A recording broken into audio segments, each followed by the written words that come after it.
And now, your daily dose of debate, breaking news, and uncensored views. This is the Michael Medved Show.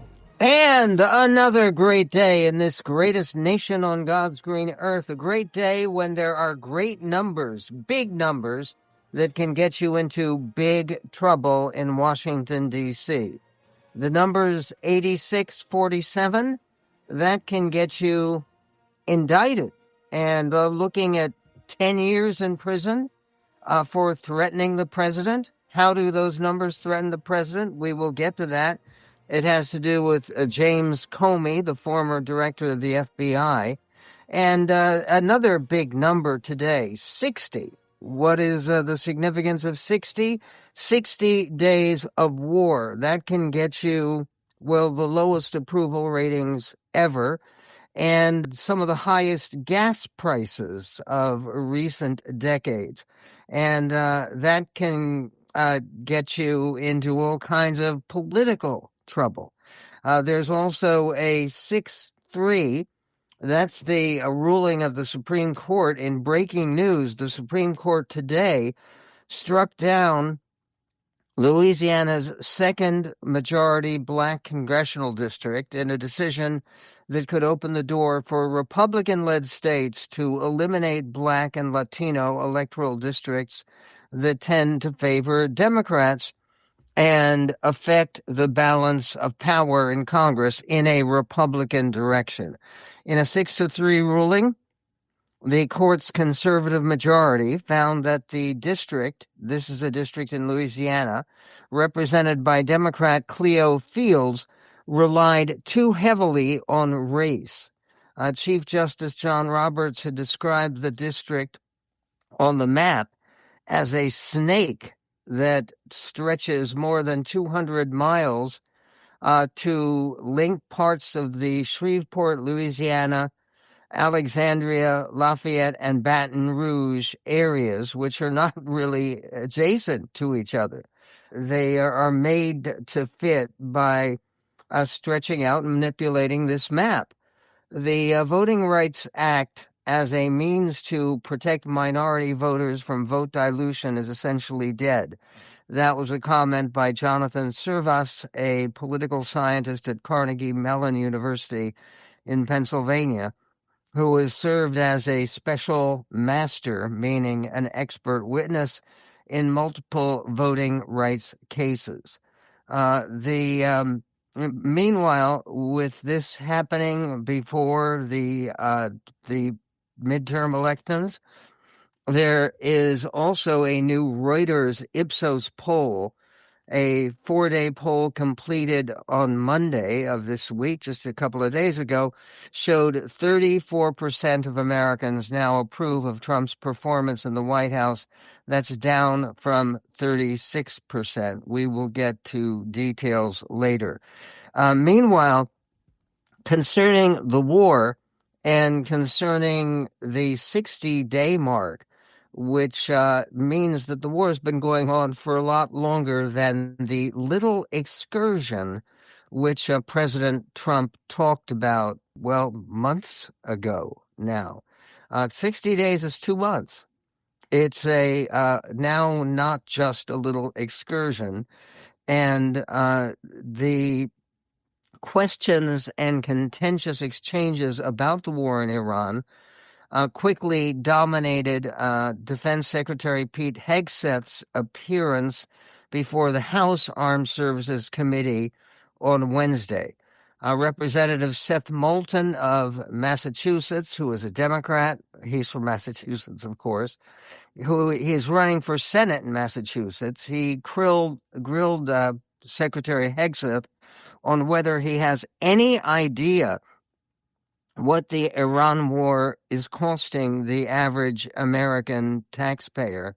And Democratic lawmakers questioned Hegseth, along with General Dan Kane, chairman of the Joint Chiefs of Staff, about why President Trump decided to strike Iran 2 months ago.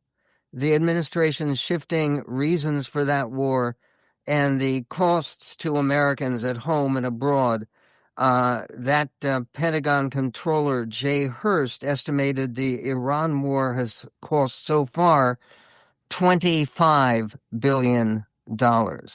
Meanwhile, President Trump posted something on Truth Social, which is truly amazing. First of all, he posted this image at 4 a.m. So he was up. I mean, I guess he's excited about the visit of King Charles. King Charles III of the United Kingdom is making a big and wonderful and very positive splash here in the United States. And clearly, President Trump is enjoying his company. But he still found time at 4 a.m. to post this message. It says, Iran can't get their act together. They don't know how to sign a non-nuclear deal. They better get smart soon, exclamation point. He wrote that. Accompanying the text was an apparently AI-generated image of Trump holding a submachine gun, wearing some sunglasses, growling, scowling at the camera. And in the background, there are explosions everywhere. There's hillsides going up, there are buildings being exploded, and the headline or the label for the image and the message is "No more Mr. Nice Guy." It was not at all clear what the president meant by a non-nuclear deal when he says they don't know how to sign a non-nuclear deal. All of this needs interpretation. Washington has publicly insisted on Tehran halting its enrichment program, and Secretary of State Marco Rubio definitively prevents them from spiraling toward a nuclear weapon at any point. That is what the United States feels we need from the war. The war between the U.S. and Iran is set to run past the 60-day mark this week. That's a key milestone in the War Powers Act, which some Republicans have said could be a turning point in their support for ongoing operations in the Middle East. The Senate is set to vote on another War Powers resolution as soon as today, the latest in a string of such measures that Democrats have introduced in a failed attempt to restrict President Trump from taking further action against Iran without congressional approval. The resolutions have all failed in the face of widespread Republican opposition, almost unanimous Republican opposition. But some Republicans have signified that hesitancy about allowing Trump to continue unchecked as the 60th day of war approaches on Friday. The War Powers Act permits the president to deploy U.S. forces for up to 60 days if there is an imminent threat to the country without Congress's authorization. But past 60 days, which is coming up Friday, it requires approval past that point. Operations can be extended by an additional 30 days if the president deems it necessary and informs Congress, but that is to ensure the safety of U.S. forces as a withdrawal occurs. Coming up, we will be talking about some hot highlights from Pete Hegseth's testimony to the House Armed Services Committee. Just happened. And later, we will be featuring Steve Meyer of Discovery Institute about his new film, The Story of Everything, about creation of the universe. Fairly ambitious undertaking. We will get to that and more coming up on the Medved Show. With a hearing today of the House Armed Services Committee, Pete Hegseth made quite an impression. He attracted a swarm of protesters who arrived, as he arrived for his hearing, in front of the House Armed Services Committee. And the protesters Well, they had unpleasant names like war criminal that they aimed at Secretary Pete Hegseth. It sounded a little bit like this. This is clip 2. Secretary Hegseth, you will just cry. You should be disgusted with yourself. You have done them. You need to be arrested. Why did you order the bomb? You should be ashamed of yourself. How many American service members have to die for Israel? How many Iranian schoolgirls have to die? Protesters shouting at him and calling him a war criminal. I think there have been worse things confronting Pete Hegseth. Given the fact that we're talking about a war that was attempting to block and hopefully block forever the Iranian drive for nuclear weapons, it is such an obvious and appropriate goal for the United States. The president should be, and Pete Hegseth, more direct in emphasizing those goals, because basically that's an area of agreement concerning this war.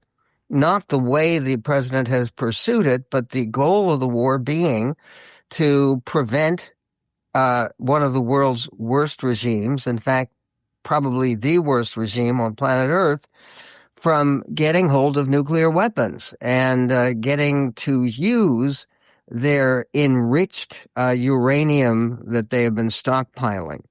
Meanwhile, in the session itself, the testimony before the House Armed Services Committee, one of the ranking Democrats on that committee is Congressman Adam Smith of Washington State, who is a mainstream, patriotic, strong defense kind of guy who did have some serious questions for Pete Hegseth on what's going on in Iran. Here's Congressman Smith. This is clip 5. We'll talk about nukes later. So what is the plan to actually turn all of this lethal kinetic action into an improvement in the nuclear situation? Because we haven't gotten there yet. Play it out for us. How does that happen? How does it actually lead to that result? Well, I would take issue with the premise of the question that nothing was done. Operation Midnight Hammer was a very effective. Well, I didn't say nothing was done. I said in this war. Ultimately, this war started. Well, this under this administration, unlike other administrations, which cut bad deals and pallets of cash with no ability to oversee whether Iran is actually pursuing a nuclear program. So where we're at. Litigate JCPOA or the Iran deal. Our view, the president's views, that was a very bad deal. Okay. That gave them a That's bunch the of money up past. front. What's the future? To fund, you talked about negotiated deals. Allowed them to fund their proxies and spread Hamas and Hezbollah all around the region, build up nuclear capabilities. That's great. What are we going to do now? President Trump has been clear-eyed, from the killing of Qasem Soleimani to the pulling out of the Iran deal to Midnight Hammer and now to this effort to recognize that you have to stare down this kind of enemy who's hell-bent on getting a nuclear weapon and get them to a point where they're at the table giving it up in a way that so they haven't never have it. So they haven't broken yet. No, they haven't broken yet. And I think his question about where do we go from here, what's next after the first 60 days, it's a perfectly legitimate question. And you'll notice the only way that Hegseth even attempted to answer it is by talking about previous failures in dealing with Iran by Barack Obama and Joe Biden. And, okay, that's not an answer to where are we going now? What are we doing that's going to be different and more effective? The two, Adam Smith and Pete Hegseth, argued further about Iran and its nuclear ambitions. Listen, clip 4. Their nuclear facilities have been obliterated. Underground, they're buried and watching them 24/7. So we know where any nuclear material reclaiming might my be. time for We're just watching a quick second here. We had to start this war, you just said, 60 days ago, because the nuclear weapon was an imminent threat. Now you're saying that it was completely obliterated? They had not given up their nuclear ambitions, and they had a conventional shield of thousands So of... Operation Midnight They're at the Hammer weakest accomplished moment. nothing of substance. It No, you're left us missing- at you're exactly missing the the same point. place we were before. So Their, much so their that we had to facilities start were a bombed war. and obliterated. Their ambitions continued, and they're building a conventional All shield. right, of let me missiles. try again. It's the North Korea strategy. You know this very well. The North I know. Korea strategy was use conventional missiles to prevent anybody from challenging them so they could slow walk their way to a weapon. President Trump saw Iran at its weakest moment, took an action to ensure, in a way that only the United States of America could do with our Israeli partners, And yet to they ensure their still haven't given conventional up the shield was All right. was I brought have one to other field, which question. we've done. Okay, why not give a direct answer? And why have Pete Hegseth, who clearly is not good at this sort of thing, everybody, no matter how sophisticated or unsophisticated you are about foreign policy, you understand that Hegseth is just dodging questions. He's not answering the direct questions, and it's painful to listen to it. And why not have Marco Rubio testify about U.S. Iran policy? He would do a better job. And the grilling continued with Congressman Adam Smith, and this actually having to do with Ukraine, because Hegseth had previously said that Ukraine had no cards to play. And that is not the case, because more over the last year, Ukraine has been holding its own. And by the way, when King Charles spoke before the joint session of Congress, he got some of his biggest applause when he spoke about supporting, both by the U.S. and by the United Kingdom, supporting Ukraine in their struggle for survival and for independence. So what does Pete Hegseth say about Ukraine having no cards to play and having made that assertion a year ago? We'll get to that and to more coming up right here on The Medved Show. Listeners love Michael Medved. I listen to you occasionally when I'm driving. It turns my stomach every time I do. Lately, you've been sounding like a raving lunatic. You upset me so much. You never tell the truth. I truly believe you're delusional. You don't have a clue. You're wrong again. What's going on in your head? You are no good for the country. People like you who are a monster. Have you no shame? The Michael Medved Show. The Michael Medved Show. Listen. Nationwide. Listen. And around the world at Michael Medved. In a hearing for the House Armed Services Committee, Adam Smith, one of the ranking Democrats in that committee, had some fairly aggressive questioning of Pete Hegseth, the Secretary of War, as he would prefer to refer to himself, or officially the Secretary of Defense. And one of the questions involved a year ago when President Trump and the Pete Hegseth, the Secretary of Defense, both said that Ukraine had no cards left to play. And Adam Smith says clearly that was wrong. Ukraine is still fighting and holding its own against the Russian invasion. And so Adam Smith asked Pete Hegseth, what did you miss about that situation? It sounded like this, clip 3. So on Ukraine, a year plus ago, your advice, the president's advice, was Ukraine had no cards to play. They should go cut the best possible deal they could. Clearly that was wrong. What did you miss? What did you miss about the conflict between Russia and Ukraine that you didn't see that Ukraine was going to be capable of doing what they've done in the last 14 months? What we didn't miss, and we're here in this committee, is that Joe Biden, with no accountability, gave hundreds of billions of dollars of our weapons to Ukraine, to an outcome that never would have happened if President Trump was president. So he pulled out you guys don't talk about that. Ultimately, President Trump believes there should be a peace deal.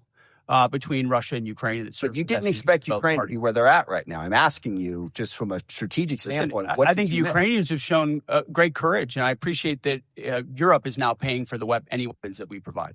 Europe is now paying for those weapons, but actually one of the highlights of King Charles's speech before Congress was precisely about why both Great Britain, the United Kingdom, and the United States should work together and must work together in defending Ukraine. And that got a standing ovation from a joint session of Congress. We'll have more from that speech by King Charles coming up. But on a less happy note, there is a case going on that involves a second set of indictments against James Comey, the former FBI director and someone who was fired by President Trump and is seen by President Trump as a great adversary. And CNN is reporting that former FBI Director James Comey has surrendered today to law enforcement at federal court in the Eastern District of Virginia. This according to a person familiar with what's going on. Comey is charged with making a lethal threat against the president and transmitting that threat in interstate commerce, according to court documents. He could be facing at least 10 years in prison for what he did. And what did he do? He took some seashells at a beach in North Carolina and arranged them to spell out numbers, and the numbers were 8647. So what is it about that fuzzy math that could lead him to spending more than 10 years, up to 20 years in prison?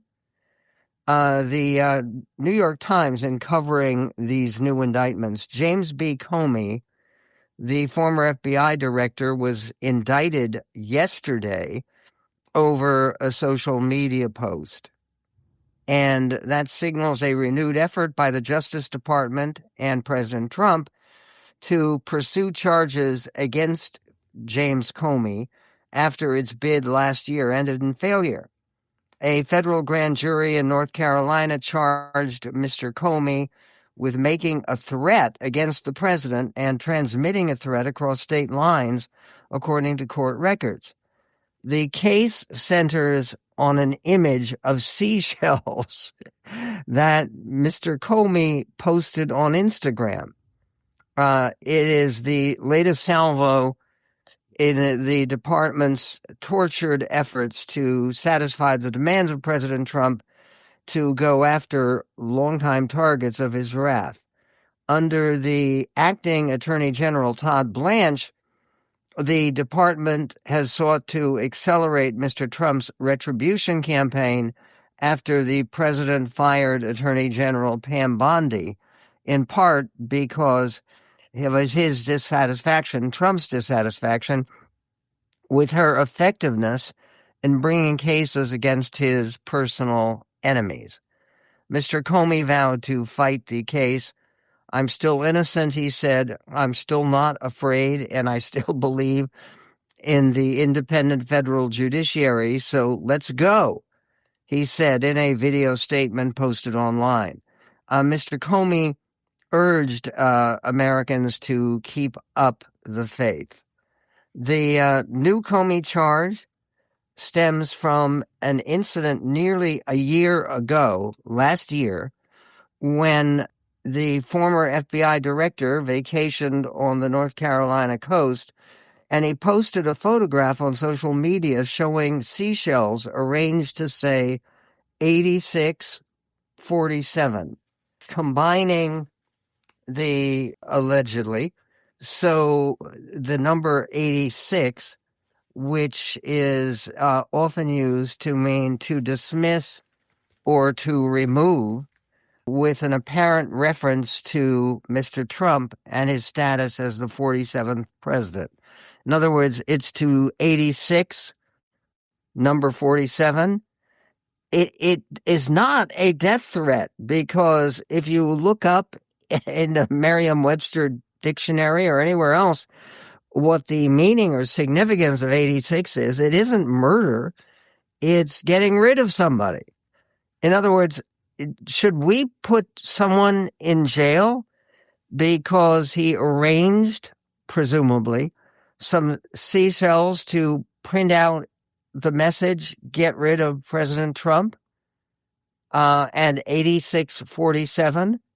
And that kind of subtle message should amount to 10 years in prison, or 20 if he's found guilty on both of the charges against him.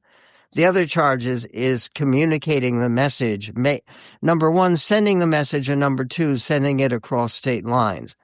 After an uproar ensued over the post, Mr. Comey deleted it, saying that he did not know that it could be seen as having a violent connotation and that he opposed violence of all kinds. However, that wasn't good enough to prevent a previous indictment on this charge, and the new indictment, which, I mean, really, James Comey, it's been years. It's been almost 8 years that since he's been involved with the FBI, and the people on the Trump side declared that the meaning of 86 was to kill, and that the seashell message amounted to a threat to assassinate the president. Senator Richard J. Durbin of Illinois, the top Democrat on the Judiciary Committee, denounced the case as a sign that the Justice Department's leaders were desperate to continue to appease Donald Trump by appealing to his worst instincts and need for petty retribution. Can anyone really make a case that this is going to help the country right now to be going after all of this? We are going to be coming up with some audio from the Attorney General, the acting Attorney General, coming up on the Medved Show. Okay, the fundamental question that the courts will be facing now in a highly publicized case is whether you can read the sequence of numbers 86 and then 47 as being a solicitation to commit murder and murder the President of the United States. This is nutty, frankly. And when you say nutty, you immediately think Kash Patel. At a news conference yesterday, the FBI director, current FBI director, said that former FBI director James Comey, quote, disgracefully encouraged a threat on President Trump's life and posted it on Instagram for the world to see. Do any of you remember, because this is last May that this occurred, May 15th, it appeared on Instagram, that less than a year ago, do you remember seeing and being shocked because you saw seashells spelling out 8647, thinking, oh my God, there's James Comey who is soliciting murder against the president. And the acting Attorney General at the moment, the one who took the place of Pam Bondi after Trump fired Pam Bondi, the acting Attorney General is a former personal lawyer for Donald Trump, Todd Blanche.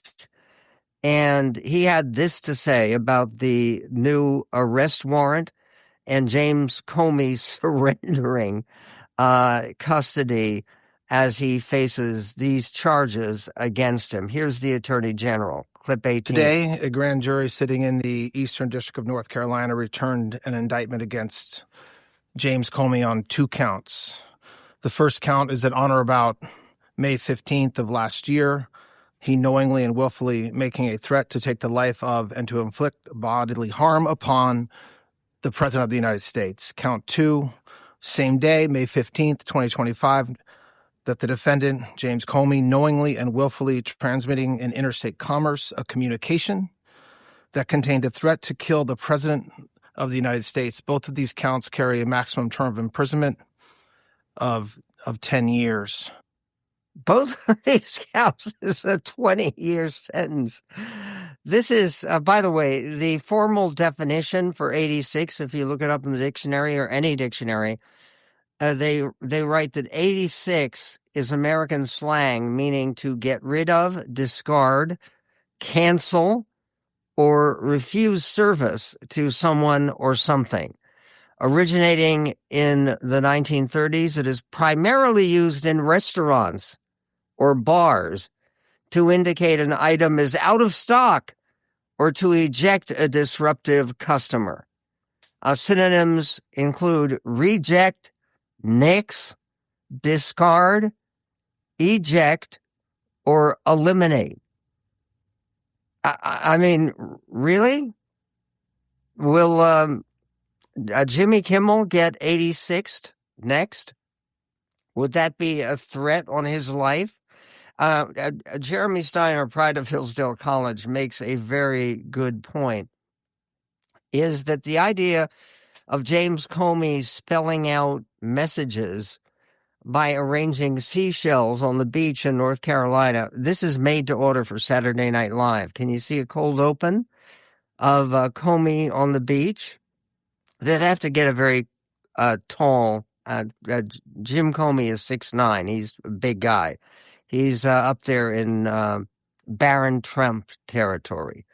But he had this statement, the former FBI director, and who, by the way, is a lifelong Republican and was actually someone who was viewed as a partisan Republican before this feud with Trump.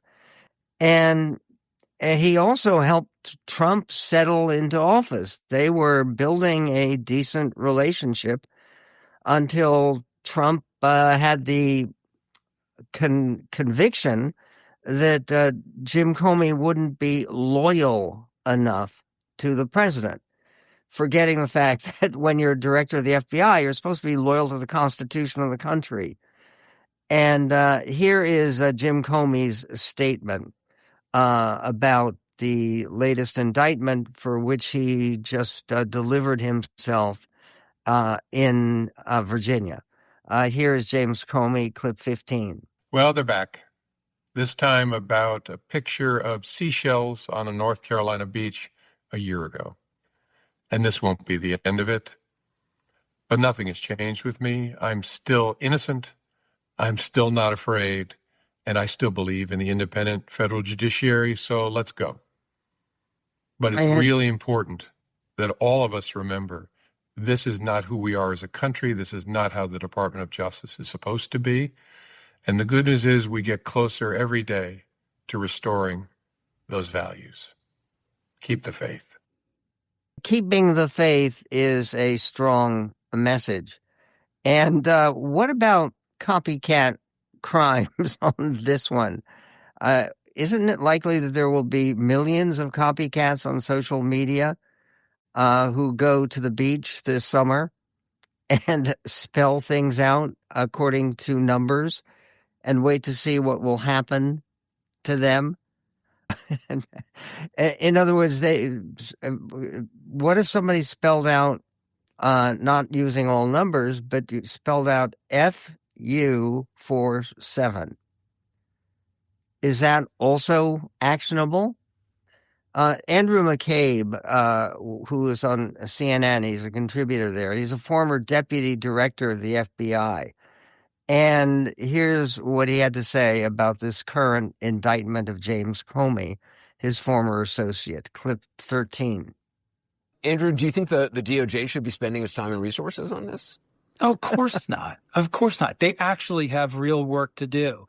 It boggles my mind that they're still able to find people inside the department and the FBI, for that matter, if we take the acting attorney general at his word, who would actually spend their time working on this thing.